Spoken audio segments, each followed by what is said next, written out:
Today, I'm incredibly honored. It's the commencement speech that never was. Ivanka Trump's remarks to Wichita State University Tech were scrapped after backlash for how the president responded to protesters. She blames cancel culture.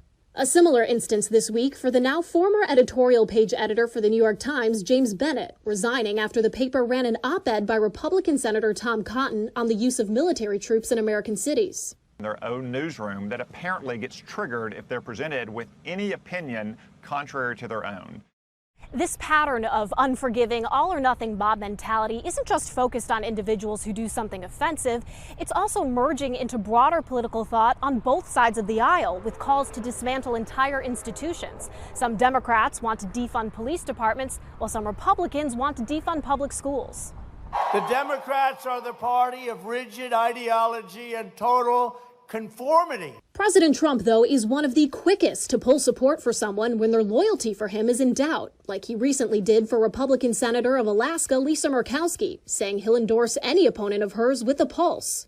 Former President Obama warned against this purity standard on which cancel culture thrives. If all you're doing is casting stones, you're probably not going to get that far.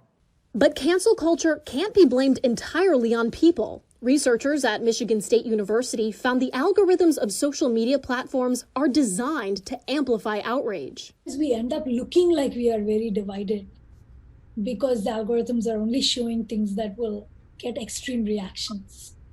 Some celebrities have managed to bounce back from being canceled, like comedians Kevin Hart and Louis C.K. But the effects of cancel culture on society could be long-term, leaving Americans divided and unwilling to listen to people with different opinions. In Washington, I'm Atra Al-Bashar reporting.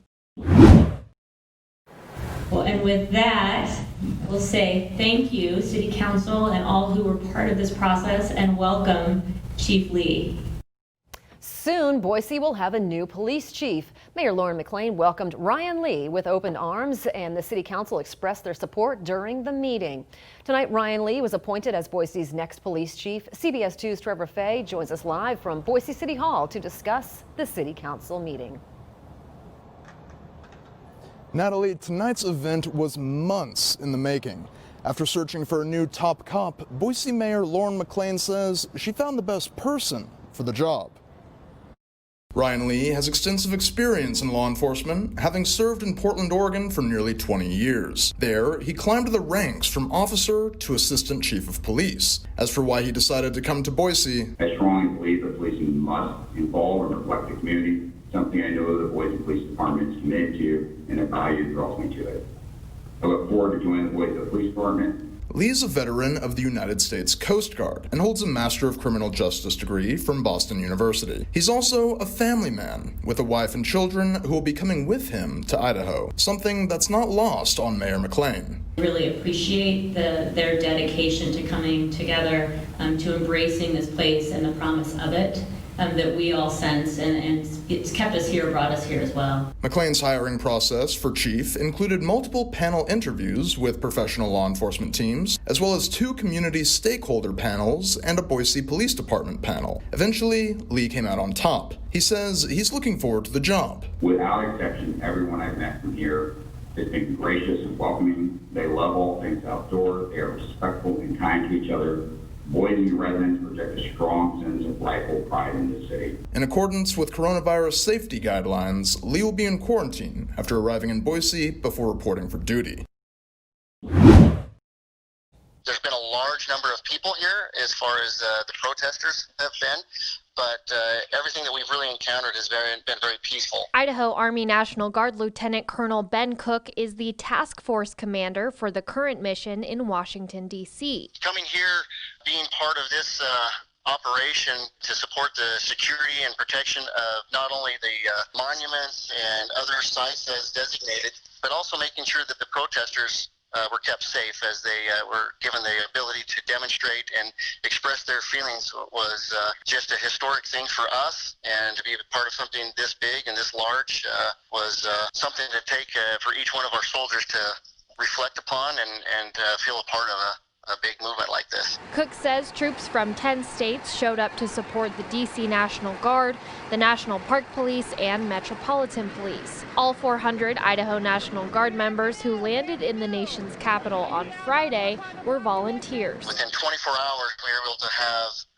boots on the ground from Idaho in Washington, D.C., and be able to turn this number of volunteer soldiers in that short of time was historic for us. And then the fact that we were able, and within 12 hours after that, we were ready to conduct missions that were assigned to us. Cook says from the time that they arrived, things have remained peaceful. Our posture was soft. We didn't have any weapons or any helmets or body armor or anything on us at the time. And any of our missions that we performed, it was straight uniform, soft cap, and our basic uniform. Now they're in the process of coordinating their flights home. We should start leaving the Washington, D.C. area early tomorrow morning and should arrive back in Boise sometime tomorrow afternoon. Haley Kramer, CBS 2 News. A fire engine breaks the calm of a rainy Sunday morning. It leads a ragtag parade of nearly 50 vehicles, and they're all here for her, Deborah Servadius. It's too bad everybody can't just go up and give her a hug, but this will be the next best thing. That is, after all, the point of such a parade, to keep your distance. But as this one continues, how are ya? Deborah cannot be restrained. So I think she's just got that kind of goodness in her and that sweetness. And love you guys. And everybody loves her. She's a very special person. She and her husband Paul have just returned from a hospital in Houston. She'd fought cancer once and beat it. And then it comes back, and with a vengeance it comes back. And now she's again fighting for her life. It's all experimental at this point. The standard treatments have not worked, so we're trying experimental stuff. I'm a fairly healthy lab rat, so... A good candidate for the experimental stuff. Still, she is aware that this time she may not win. But I tell you what, I came back from a trip kind of empty, and this has filled me up. Cancer is overwhelming in a bad way. This is overwhelming in a good way.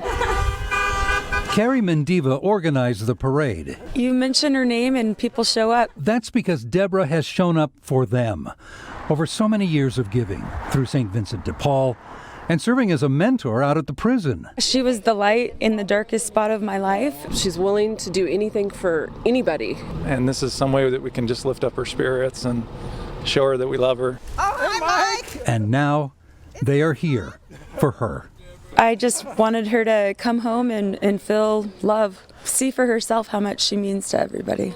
All I can say is thank you, everybody. I just am really touched to the core. And I love you all.